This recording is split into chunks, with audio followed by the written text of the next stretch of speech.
పార్టీకి కాబోయే అధ్యక్షుడు ఎవరు? ఇప్పుడు ఆ పార్టీలో ఇదే హాట్ టాపిక్. అధ్యక్ష బాధ్యతల నుంచి కేసీఆర్ తప్పుకుంటారన్న వార్తలు వస్తుండటంతో ఆయన రాజకీయ వారసుడు ఎవరన్న చర్చ ఊపందుకుంటోంది.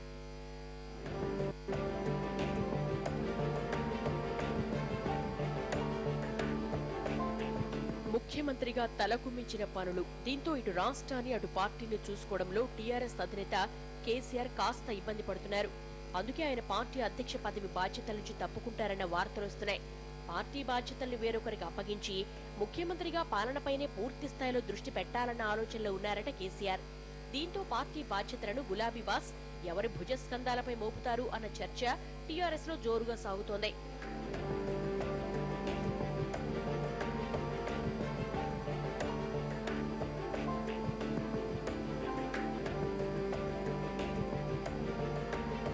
పార్టీ ఏర్పాటు చేసిన నాటి నుంచి ఇప్పటి వరకు కేసీఆర్ టీఆర్ఎస్ అధ్యక్షుడిగా కొనసాగుతున్నారు. ఆయన తర్వాత పార్టీ పగ్గాలు స్వీకరించాలంటే గట్టి నాయకుడైతేనే న్యాయం చేయగలరు అనుకుంటున్నారు టీఆర్ఎస్ నేతలు. అయితే పార్టీ అధ్యక్షుడు కేసీఆర్ ఉంటూనే వర్కింగ్ ప్రెసిడెంట్ పదవిని కేటీఆర్ కి ఇవ్వాలన్న ప్రతిపాదన వచ్చినట్టు తెలుస్తోంది. దీనిపై పార్టీ వర్గాలు సైలెంట్ గానే ఉన్నా కేడర్ లో మాత్రం ఇదే చర్చ జరుగుతోంది. ఏప్రిల్ 2వ వారంలో పార్టీ అధ్యక్షుడిని ఎన్నుకోవాల్సి ఉంటుంది.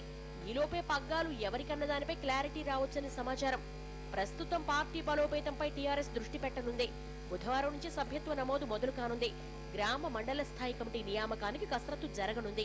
నామినేటెడ్ పదవుల పంపకం కూడా జరగాల్సింది. టికెట్లు ఆశించి భంగపడ్డ నేతలకు పదవులిచ్చిన తర్వాత పార్టీ అధ్యక్ష ఎన్నికలపై దృష్టి పెడతారని తెలుస్తోంది. పార్టీ ఆవిర్భావ సభ రోజున కొత్త అధ్యక్షుడి పేరును ప్రకటించొచ్చని తెలుస్తోంది.